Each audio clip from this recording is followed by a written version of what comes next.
mofinaina isan'andro atolotry ny mpitandrina rakotina valina maoly.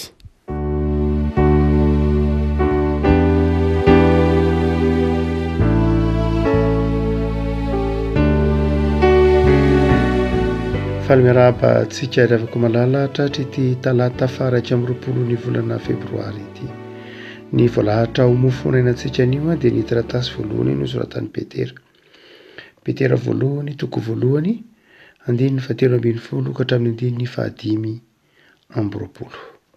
Petera voalohany toko voalohany 7:70 ka hatramin'ny 5:20 amin'ny anaran'i Jesosy.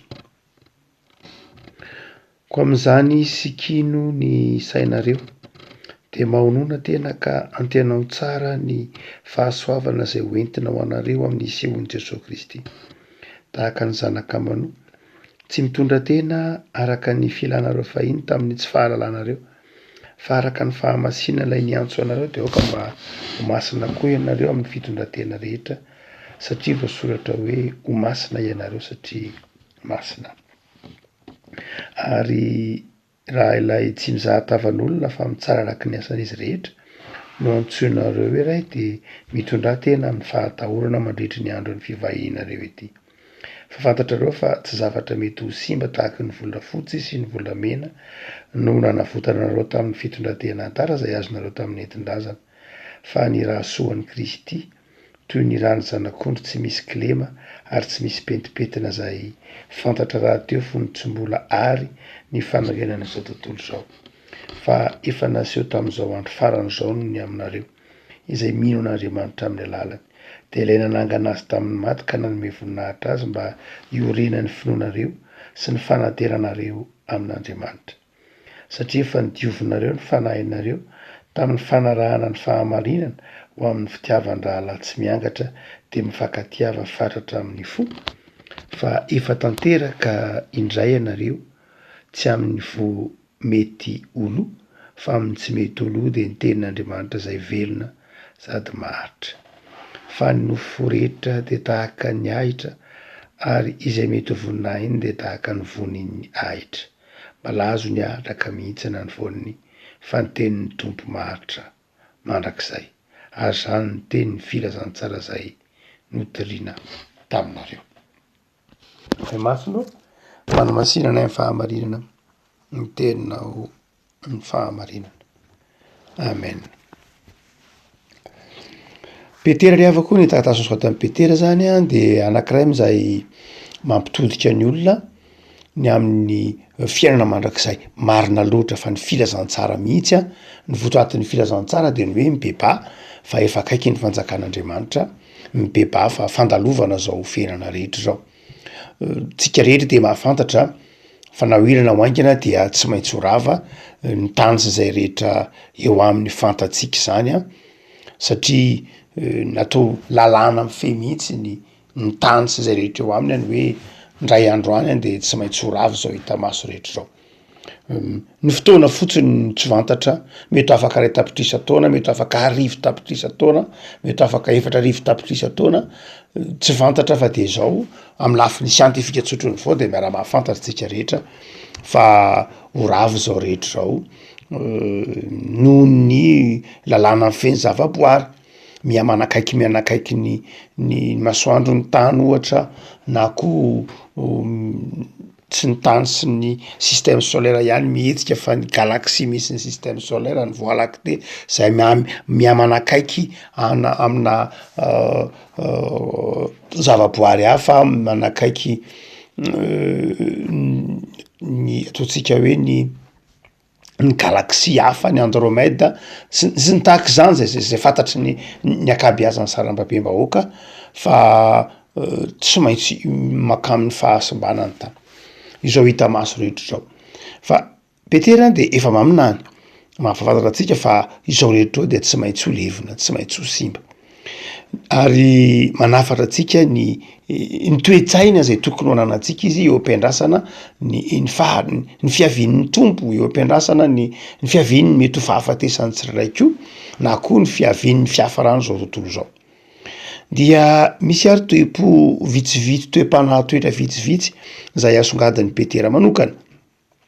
Dia ny hoe ny fahamasinana, ny fahamasina toetra. Ny fahamasina toetra hoy izy manao hoe 120 aoka mba ho masina koa ianareo amin'ny fitondratena tsara. Ny olona miandry a ny fiavian'ny tompo, ny olona resy lahatra, ny filazantsara fa zao fiainana zao de mandalo. Dia resy lahatra fa tsy maintsy isy koa ny fitsaran'Andriamanitra de miezaka hitondra tena tsara izy. Ary inona le hoe fitondratena tsara de ny fahamasinana. Aoka ho masina ianareo satria masina ao Jehova hitantsika amin'ny Levitikosy 7:20-5:20. Ny toe-panaza ny toetratsika ifandraisantsika amin'Andriamanitra, ny toetratsika izay tokony ifandraisantsika mpiarabelona amintsika de ny fahamasinana. Raha toa ka mamaky eto andihany vitsivitsy tsika de ny voalohany indrindra mifototra iorena ny fahamasina toetra de ny fahonoana tena. Ny fahonoana tena. Zany hoe ny fahafantaranao, ny fahafantaran'ny tsirairay ny fetra tokony ho isy, fetra tokony ho atao sy tsy atao. Ny fetra tsy tokony ataon'ny olona. Tamin'ny mofinaina omaly isika de niresaka manokana momba ny soratra nosoratan'lay mpieritreritra anankiray, penseur protestante anankiray malaza antsoiny hoe Paul Ricoeur. Resahantsika ny hoe momba ny etika, ny hoe zava-dehibe ny fitondratena miorina amin'ny tenin'Andriamanitra. Fa ao anatiny ataontsika hoe baiko ny tenin'Andriamanitra koa ka mahatonga ny olona manana fitondratena tsara, etika tsara de zao ny fahonoana tena. Petera eto de milaza hoe ny dingana voalohany zany antsoiny hoe fahamasinana zany de zao fahonoana tena. Ny fahonoana tena de ny hoe fahaizanao mifehy ny filanao, fahaizanao mifehy ny tenanao manoloana ny zavatra zay manodidina anao. Ny soatra masina lazain'ny Paoly Galatiana 5:5 de manao hoe ny nofon'ny olona de ny nofon'ny olombelona zany no mandrisika ny olona hanana filana be dia be. Ary rehefa arahan'ny olona ny filana tafahoatra de tonga any amin'ny fahotana. Ary ny fahotana de mitondra ny olona any amin'ny fisarahana amin'Andriamanitra na ny fahafatesana. Dia eto zany ny kristianina zay ampianarin'ny Paoly Petera eto fa hoe mila mahony teny, mila mandeha amin'ny fahamasinana anao de ezahanao zany ny mifehy ny tenanao. Tsy ny filanao no mibaiko ny fitondrantenanao. Tsy ny tsy hoe ny zavatra manery anao no mibaiko ny fihetsikao fa enao no mifehy ny filanao. Satria mampatsiaro ny teny frantsay hoe ny excès rehetra na ny zavatra mihoatra rehetra dia fahadisoana avokoa na tsy mety. Nisy philosophe antsoina hoe épicurien zay nazava manao hoe ny faniriana ao anatin'ny olona no ny fahatanterahan'ny faniriana ao anatin'ny olona no miteraka fahasambarana ho azy. Zany hoe rehefa tanteraka avy ny filan'ny olona raha zay no azo ilazana azy, apahany moa zay adikako amin'ny fomba tsotra. Ny hoe raha ohatra ka tanteraky ny olona ny faniriana de makany amin'ny fahasambarana izy fa ny fanakatsakana ny tsy fahatanterahan'ny fanirian'ny olona ny tsy mahasambatra azy. Izay midika mihitsy manao hoe izao andro antsika izao moa vanim-potoana antsoina hoe hédonisme zay nilovana tamin'izany toe-tsaina zany manao hoe ny faniriana sy ny fahatanterahan'ny faniriana, ny fanarahana ny filana sy ny faniriana no mitondra ho amin'ny fahasambarana. Ary zao toetrandro iainantsika izao, zao taonjato iainantsika izao de zao everitsika fa ny antsoina hoe fahafahana. De zao fanaovana ny sitrapo sy ny faniriana, fanarahana ny filana sy ny faniriana tsy misy ankijanona. Ary voizina amin'izao civilisation iainantsika zao voizina amin'ireny toe-tsaina hoe illimité, hoe ny zavatra rehetra de tsy misy fetra fa de azo atao avokoa. Mandeha makany amin'ny restaurant dia afaka misakafo à volonté zay tiana atao. manao connexion de illimité, manao voyage dia tsy akijanona. Ny tiana tenena tsy hoe ratsy akory izy reny fa ny tiana tenena de ny eo ampatiky ny hoe inona ny fahendrena voizin'zany zavatra zany na inona ny toetsaina voizin'zany zavatra zany de zao fampanararaotana, fanomezana fampanararaotana ny olona amin'ny filana. No heverina fa ny antsoina hoe fahafahana de zao fanarahana ny filana. Ary eo efa nambaran'ny Paoly teo amin'ny Galatiana manao hoe aoka tsy hoentinareo manaraka ny nofo zany fahafahana izany. Zany hoe ny olombelona de manana foroana mandrakariva hanaraka ny filan'ny nofo amin'ny antsoina hoe fahafahana, hoe ny antsoina hoe fahafahana de zao fanomezan-dalana anao zay rehetra tiana atao. Ary dia na inona de zao malalaka azo atao avokoa. Dia izay no hitsy mipetera eto hoe mba mahonona teny. Zany hoe ny antsoina hoe mahony tena de fantatrao ny fetranao. Fetranao hoe hatreto no ataoko mba tsy hanimbako ny hafa. Hatreto no atao mba tsy hanimbako ny fahasalamako. Hatreto no ataoko mba tsy hanitako andikako ny sitrapon'Andriamanitra. Zava-dehibe zany ny fifehezan-tena fa ahafantarana ny antsoina hoe antonony. Ny atao hoe antonony de zao marina loatra fa miankina amin'ny tsirairay. Fa tsy hoe miankina amin'ny tsirairay ihany fa miankina amin'ny contexte misy ny tsirairay. Raha ny etrananao dia ny antonona aminao de mety ataovy hoe ohatra tsy fantatro.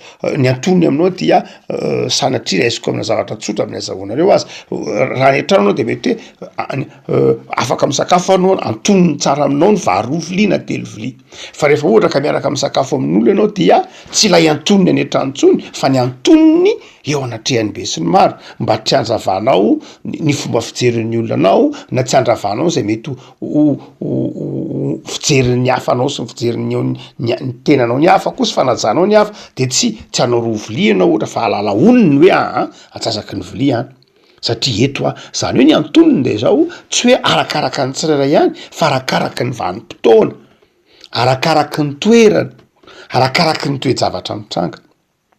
Zay mahatonga ny olona tsy mahalala ny antonony raha tsy ao amin'Andriamanitra izy, raha tsy ny fanahy masina no miasa ao anatiny, raha tsy ny fanahy masina no mibitsika ao anatiny.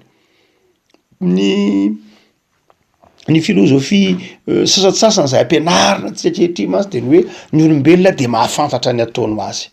Mahafantatra ny ataony ho azy ny olombelona, zany moa filozofian'ny Descartes zay ary filozofia ny vozina ny olombelona nge manana libre arbitre, mahafantatra ny tokony ataony izy.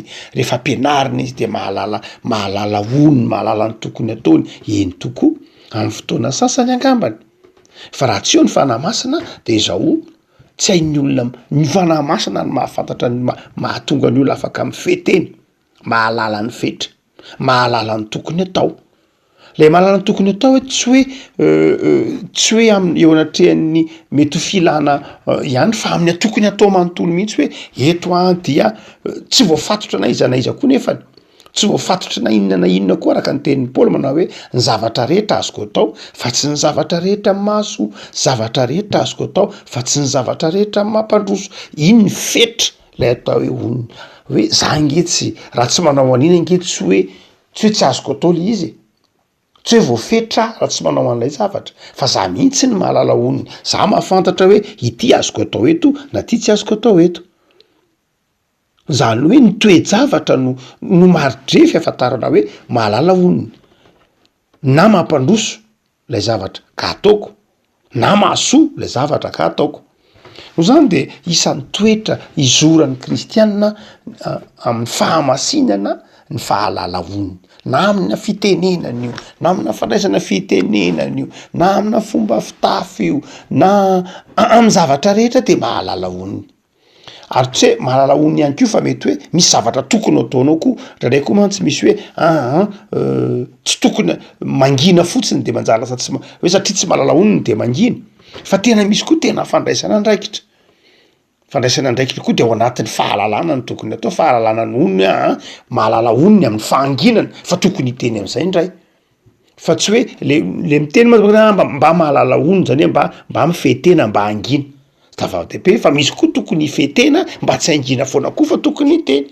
hoe za koa tokony hiteny eto satria efa tsy mety ny ataon'le fiarahamonina, efa tsy mety dia de manjary lasa mifeverana ohatsy le miteny foana koa ny diso, fa le mangina foana koa marina fa miteny ny taony hoe mangina volamena fa isan'ny verina koa hoe amba mahalala onony amin'ny fahanginana koa satria mahafinaritra lay mangina, mampisy fiadanam-po lay mangina fa lay miteny mila fijoroana, mila sy ny tahak'izany de zao rehefa tsy miteny ny endry de ny adala no miteny ny adala tsy mahalala onony no miteny sy mampielevitra diso, mampielevitra tsy marina, miteniteny foana, miteny maloto satria ny endry tokony hiteny koa tsy miteny. Marina fa zava-dehibe ny hoe fahanginana fa lasa tsy mahalala onony koa.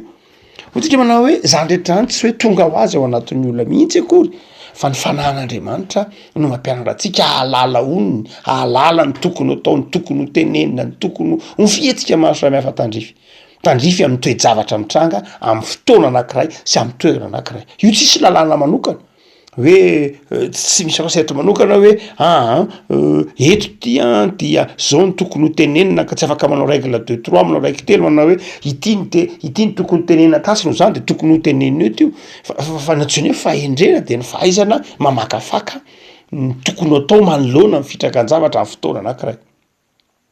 Zay ohatra hoe fahoroana de ambaran'ny Petera voalohany eto hoe koa am'izany dia sikino ny sainareo dia mahonona tena, miainga amin'ny saina. Ny saina zany, zaka ny saina zany ny fihetsika. Zay mahatonga ny teny hoe sikino ny sainareo. Ny olona misaina, zany hoe zaka ny saina no mitondra ny fihetsika, tsy ny fihetsika, tsy ny filana no mitondra ny fihetsika, fa ny saina no mitondra ny fihetsika. Ary zay mahazava-dehibe ny fanabeazana. Ny fanabeazana de manolokolo ny saina mba hahatonga ny saina afaka hibaiko ny fihetsika. Fa raha ohatra ka tsy eo ny saina de ny fihetsika sy ny filana zany no mitondra. Raha mitoetra tsara zany ny saina, misikina tsara ny saina dia tokony ao ny fahonona tena. Fa mety ho mandika zavatra hafa zay raha tsy eo ny fanahy masina. De ny faharoa ary dia zava-dehibe zay asehony raha teo koa dia hoy izy manao hoe antenao ny fahasoavana zay entina eo aminareo. Ny fizorana faharoa amin'ny fahamasinana dia ny fanantenana tsara. Fanantenana tsara. Rehefa mitenitsika hoe fahamasinana de everitsika mandrakariva koa de le toetriny ihany. Fa raha fitinina de zao koa ny fahamasinana. Tsy hoe fahonona tena ihany fa fiezahanao hanao zavatra tsara am'izay rehetra ataonao. Raha miteny eto ny bokin'ny Levitikosika nampiasain'ny Petera lay andiny manao hoe aoko masina ianareo satria masina, de ny mamitina azy de ny hoe inona moa natao hoe masina? Mahonona tena ho tsika teo, fa inona koa natao hoe masina de io tenenio antenao tsara, manao ny tsara. Tanjonao ve ny manao ny tsara? Raha ohatra ka ao anatin'ny fahamasinana ny olona de zao manao zavatra tsara izy. Rehefa manao zavatra tsara ianao de zay ianao miaina ny fahamasinana. Rehefa miteny hoe tsara ny efetra de tsy tsara arak'izay famaritan'ny olombelona azy ihany, fa tena tsara araky ny amaritantsika olombelona azy, fa azadoroana fa tsara indrindra araky ny famaritan'ny tenin'Andriamanitra azy.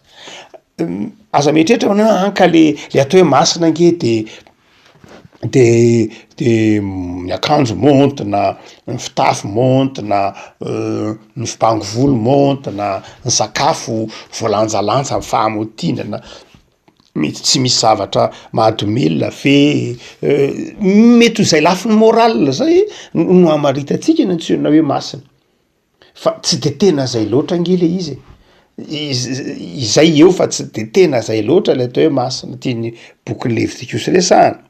Zay anankiray amin'ny endrika isehony fitrangan-javatra anankiray fotsiny ihany zany.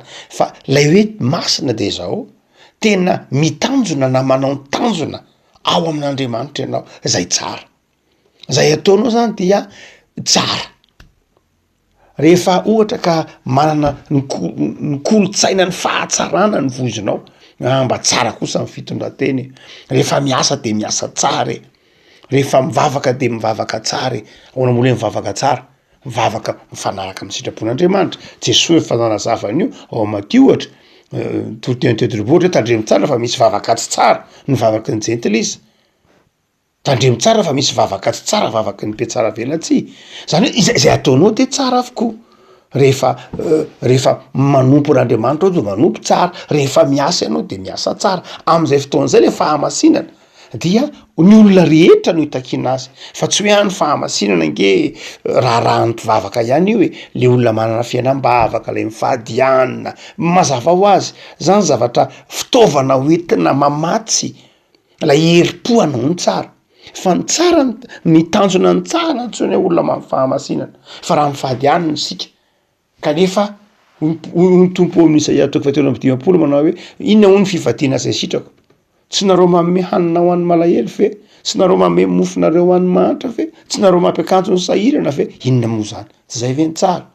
Zany hoe lay fifadikanina, lay fanajantsika ny sitrapon'Andriamanitra, le fiainam-bavaka ao anatintsika, endrika fitaovana azotsika manatratra lay tsara tian'Andriamanitra tanterahantsika. Tsy vitatsika ny tsara raha tsy manana fiainam-bavaka tsika, tsy vitatsika ny tsara raha tsy mamaky ny tenin'Andriamanitra itsika. Ahoana no anaovantsika ny tsara moa raha tsy fatatsika lay tsara izay tian'Andriamanitra atao? No zany de zao mijanona ho mety ho mona ihany lay fihetsikitsika tsy ny tenina inona na inona raha ohatra ka tsy ampiarahantsika am'lay asa lay fahamasinana. Ny hoe aoka ho masina ianareo satria masina de zao, aoka ny zavatra ataonareo ho tsara, ny fiainana iainanareo ho tsara, ny fomba fisainanareo ho tsara, mifanaraka amin'ny sitrapon'Andriamanitra. Raha ohatra ka ao anatin'ny fiarahamonina zany ka misy kristianina manao ny tsara, miaina ny fahamasinana de manao ny tsara izy zany. Miaina ny fahamasinan'Andriamanitra ianao ny ampiasana dia ataonao tsara lay asanao. Tsy hoe amin'ny lafiny morale hoe zange zany manao zavatra mitandrina tsara amin'ny fitafiko, zay nge mety ho ananany tsy mpivavaka. Mety manao an'izany koa nge na ny mpanompo sampy ary mety laïque, ataontsika hoe am'izao fivoizana ny laïcité de l'État zao misy lalàna nge hoe miaro ny azy zao no tsy ataonao amin'ny fiarahamonina. Fa tsy masina mihitsy reny olona, misy olona tsy misotro toaka fa tsy mpivavaka izy ohatra, tsy mifoka sigara, tsy manimba fiainan'olona, tsy mangaratra, sy ny sisa rehetra, tsy manao an'izany rehetrany izy fa tsy mpivavaka. Fa tsy azo atao hoe masina izy, tsy azo atao hoe masina izy. Fa misy kristianina mety hoe ka zange zao fa be deaibe nge ny olona mahatantry tena hoe zange zanga moa mangaratra, zanga mizangazanga, zanga misotro toaka, zanga manodikodina volam-panjakana, zanga manao kolikoly, zanga tsy manao an'izany rehetrany. Fa azo lazaina hoe masina ve izy raha manteny an'izany? De fatatsika fa tsy masina izy, tsy afaka miteny hoe masina tsika satria tsy ao aminy fanan'Andriamanitra ohatra zanatriny zany. Mety tsy kristianina izy, mety tsy mbola nandray an' Jesosy izy, fa satria tsy tanjony lay hoe andehanao ny tsara araka ny sitrapon'Andriamanitra. Tsy tanjony na de tsy manao an'izany, na dia tsy manao an'ilay eritreretintsika hoe na de manao an'izany eritreretintsika ho fahamasinana zany de tsy masina ao amin'ny tompo, satria ohatra tsy ao aminy le fahamasinan'Andriamanitra, satria le dikany zavatra atao. Itsika raha ohatra ka tsy mangalatra, tsy mijangajanga, tsy mamonon'olona dia tsy manao an'izany tsika, tsy hoe mba ho tsara eo anatrehan'ny fiarahamonina fotsiny ihany, fa manao zany tsika satria mitanjona, satria mikindry lay fahatsaran'Andriamanitra. Revako malala mitompo hoe de mampianatra antsika manao hoe aoka ho masina ianareo satria masina. De zava-dehibe zany ny fahamasinana ny kristianina. Raha ohatra ka mitoetra amin'ny fahamasinana ny kristianina, maro de tokony miova amin'ny fiarahamonina. Zavatra tsy ny fiovam-piarahamonina, zavatra conséquence na vokatry ny faneken'ny kristianina iaina amin'ny fahamasinana fotsiny zao. Ko malala iaina ny fahamasinana isika dia tahin'ny tompo ane ny fiainantsika amin'ny alalan'ny fanahiny hizorantsika am'izany fahamasinana zany. Vavakisika. Tompo misaotra anao zahay fa ahafahanao manokana nananay fahonona tena, ahafahanay mizotra amin'ny fahamasinana. Ny fitondratena zay tianao iainanay mba handehananay fahamasinana de ny fikendrena ny tsara araka ny teninao, tsara araka ny sitraponao. Meo anay ara tompo ny fanahinao masina, omban'ny fahazavan-tsaina ty anatinay, ahafahanay miezaka mifeny tenanay, mifeny fitondrantenanay, mamantatra ny tsara tokony atao, ary indrindra nananay hery ahafahanay manao ny tsara. Tompo, mananontany eto amin'ny firenenay ny rivo-doza, de mivavaka izay ho arovanao ny tanindrazanay, ny mpiray tanindrazana aminay. Arovy ny firenenay Tompo, arovy tsy ho simba, arovy ny fahasalamana, arovy ny fananana ny isam-batan'olona sy ny firenena, arovy ny fanabeazana. Fantatra efa mahay zavatra rehetra ianao de mametraka ny firenena eo am-pelantananao. Tahaka ny nampitsaranao ny tafio-drivotra fahizay ianao angatahana ny fiantranao, iarovanao Tompo. Mahatoky izay fa Andriamanitra tia anay ianao, ka tsy hizaha toetra mihoatra noho izay zakanay. De ampioreny ny finoanay, ametraka ny fiainanay mandrakariva eo am-pelantananao, ampioreny ny finoanay handeha amin'ny fahamasinana ao an-trano. Misaotra ry Jesosy Kristy mpamonjy anay, misaotra noho ny fitiavanao. Amen.